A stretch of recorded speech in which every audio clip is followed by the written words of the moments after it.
Welcome back to Smoke Signals. I'm Matt Montgomery, along with head football coach and athletic director Wayne Coleman. Fighting Indians get a big win a couple of weeks ago now, since the bye week. Mount Pleasant came to town, and the Fighting Indians got a 41-28 win. Coach, got to feel good, get that win. Now it's big time district coming up here, but a great win to go into the bye week with. Yeah, we had a lot of things that the kids worked on and improved, and our special teams have come a long way, and we started making some big plays on offense, so we're really pleased.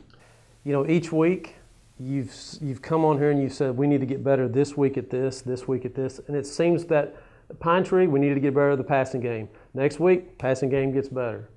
Next week you said we got to get better in special teams. Boom, it happens.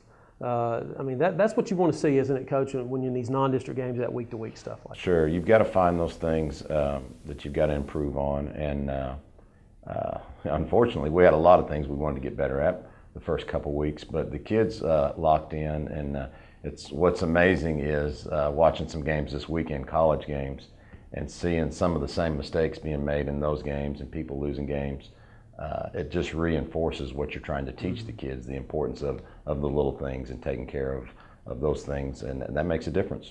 One thing that was really noticeable to me in the Mount Pleasant game, as opposed to, say, the first game, which, you know, first games are just weird. I mean, because everybody's kind of getting used to stuff, is it seemed like your offense really got into a tempo. And that's one thing I know you like to do with your offense. And when you hurry up, you want to hurry up. And when you kind of slow things down, you do that. I thought it was real good tempo offensively. Yeah, we've gotten to where we've gotten better at taking care of the football in some of our read option game, which early in the season, you know, those things are going to be difficult and you're going to have growing pains.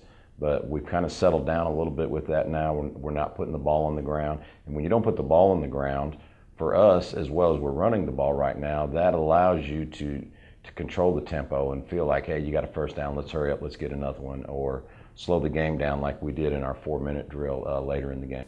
You know, you ran the ball well. Another game where you had a couple of players over 100 yards. Jamadrick Taylor came in, and I say came in, he's a complimentary back there with Vidal Johnson, who didn't play, nursing that ankle. But he came in, he had 126 yards, Monty did, and of course Cameron High, the leading rusher in East Texas in 5A and 6A, he had another 100-yard game. So, boy, your offensive line, let's talk about them because they're doing a great job up front. Yeah, what's impressive about the O-line is we've played 3 games with 3 different centers.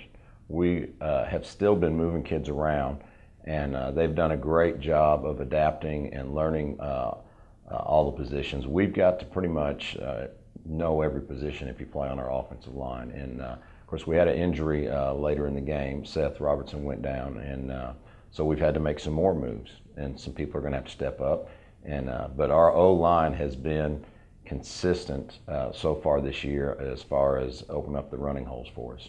You know, just like in the Palestine game a couple of weeks ago, you got pressure on the Mount Pleasant quarterback. I thought your defensive line, and of course, sending Dedrick Tatum had a couple of sacks. I mean, sending those guys, and Terrence Stillman had a great game. Defensively, really forcing the issue on the opposing quarterback. Yeah, and that's the key in that defense. When you play as much man coverage as we do, you can't let him sit back there and hold the football. You've got to have pressure on the quarterback. And we understand the risk-reward part of our defense. We understand that while you're playing the man coverage to stop the run, that you're opening yourself up to possibly a big pass play, but we know that getting pressure on the quarterback helps alleviate that. You know, after a couple of rough outings, I mean, you lost a close one in double overtime to Palestine, and you come home in the home opener and you get the win. I know the bye week this last week had to feel much better in preparation, as we'll talk about in a moment, for Ennis. Just getting that win for a lot of these younger players who've never played varsity football yet. I mean, this is their first time under the lights on Fridays. It has to help their confidence level go up a notch. Sure it does, and especially when you're learning a new system and you're not getting the W's, you're not getting the payoff that you want for all the hard work. So when you get the win, it just confirms to the kids that what you're doing is right. If you'll take care of the little things, the system will work. And that's one thing I know you've been very consistent preaching about and talking about is it's the process. It's a new terminology. It's a new coaching staff. We're getting to know each other. You know, 3 games in at 1-2, a record. I mean, I know that you're more pleased with the progress each week and not the record as much. No doubt. Just the fact that you look at our numbers and see how well we are running the ball compared to other schools, and the ability last week to, once they loaded the box and went straight man coverage, to exploit that and get some big pass plays out of it. Well, it was a real exciting night at Tomato Bowl as the Indians get the win 41-28. Let's take a look at some of the highlights with the win against Mount Pleasant. Coach's first play, Cameron High does a nice job on this read. Oh yeah, but I mean, just tremendous blocking there by the offensive line, and our little red zone package has gotten better every week with that quarterback run scheme. Here's that touchdown pass coming up here down the sidelines that Mount Pleasant threw. Yeah, they've got man coverage on us there. They've got a big receiver, and they dropped one in on us. Took a perfect throw though. He was there. I mean, you had coverage, right? Yeah. Another play by Isaiah Mayfield came in and Isaiah's done a great job. He's got great leg drive there. Again, our quarterback run game in the red zone has gotten better every week. Yeah, really, really important part of the game when Isaiah came in. Now here's Mount Pleasant with a playoff tackle. Look at this play. Wow. Yeah, nice job. We got force a turnover there. Dedrick gets the ball out. Silman recovers, and those are the things we haven't been getting, those turnovers. Now here's a big block downfield on this run by Cameron High. Watch DeMontre Ragsdale. Oh. Yeah. Christopher made a great block right there. Excuse me, Christopher. DeMontre Christopher. Yeah, just a great job. When you get inside the 20, teams will start loading the box, and that's when your quarterback run game really has to take over. Now here's your young sophomore in the secondary. You love to see these picks, Jay-Sean Bush. Yeah, great play by Jay-Sean, and just really neat to see a young kid, a sophomore, make a play like that.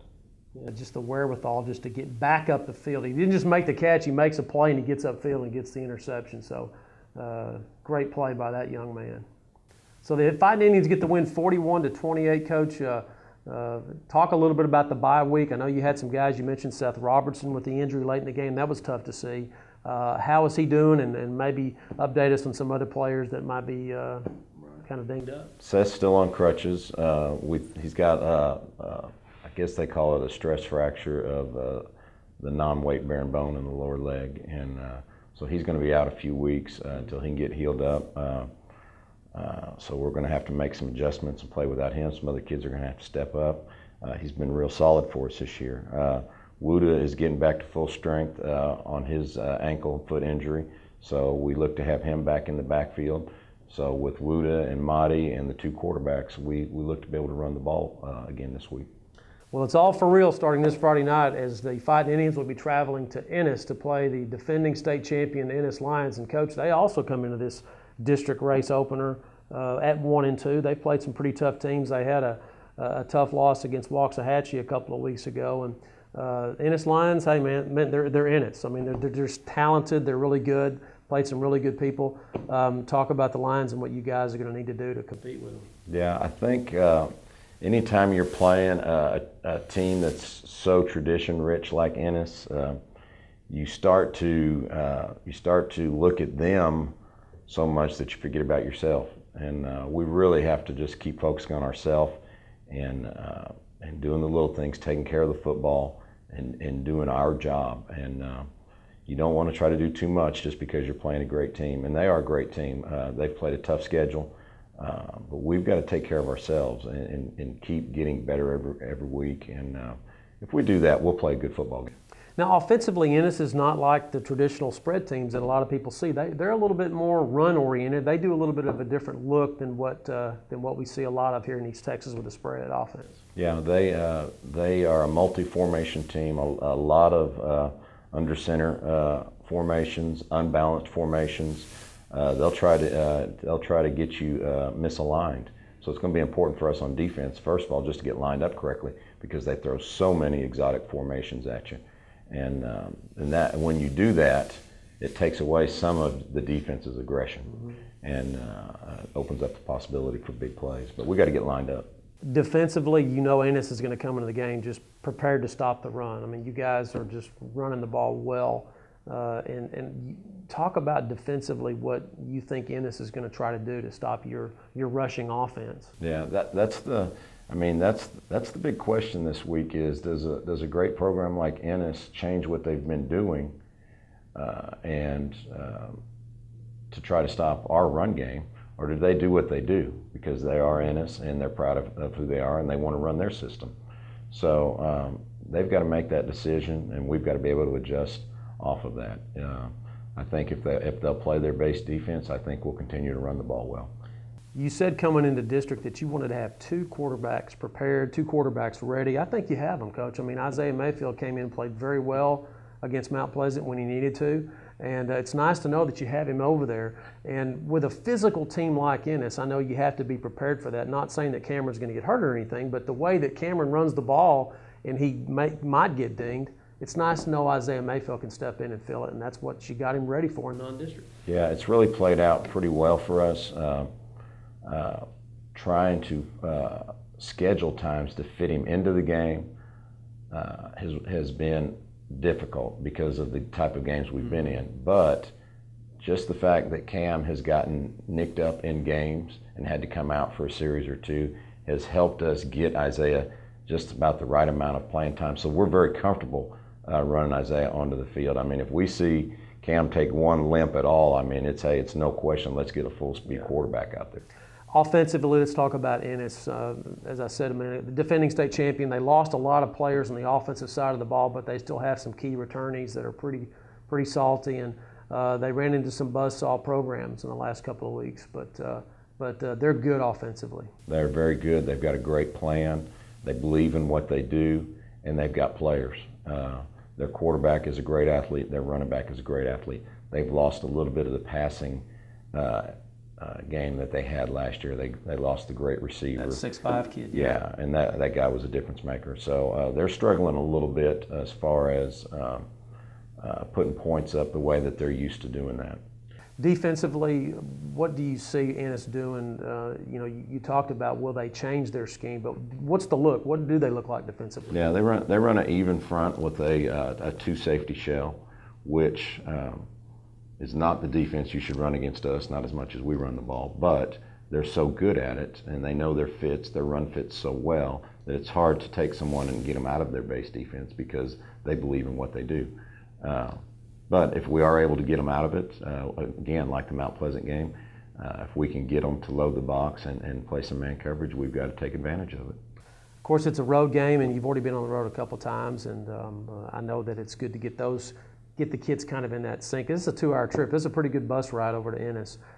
Talk a little bit about the mental part of where your players are right now going into this. Hey, this is where it starts, guys. I mean, where are they mentally right now? Yeah, they're pretty good coming off the win. It would have been a lot harder if we'd have started out 0-3. But everybody really is 0-0, no matter how you look at it. Of course, their record says they're 3-0, but they're 0-0 in district, and we're 0-0 in district. And so everybody starts all over this week with a fresh record, and it's time to start playing the games for real. What are the keys to the game Friday night for your team to get the win? Be patient. Do what you're asked to do, not more than you're asked to do. And if you'll do that, I think good things will happen for us. And you've controlled the clock a lot. In the last couple of ball games, you've won time of possession. I'm sure that's got to be a key too with a team like Ennis. Yeah, it is, no doubt, because they can. They're kind of like us. They can really run the ball. And it should be interesting to see a team like us finally that wants to run the ball as much as we do, to see what happens in this game. This game might be over at 9 o'clock, the way both of these teams run the ball. It could be. Both of them do. So, well, Coach, good luck, and I know that you're ready to get district play started, and you feel good about non-district and where the team is right now, and I know that Ennis is going to be a pretty big challenge. Oh, no doubt, it is. Yeah. Thankfully, we've gone through some bumps along the way in the first 3 games. We've had things we've had to fix, and that's going to continue to happen. And you hope you get everything fixed in time for to come out of district with a chance to make the playoffs. And but this week we better really bring our A game. It's the Fighting Indians on the road at Ennis this Friday night. Kickoff will be at 7:30. We'll be on the air in 103.9. For Wayne Coleman, I'm Matt Montgomery. We'll see you next time right here on Smoke Signals.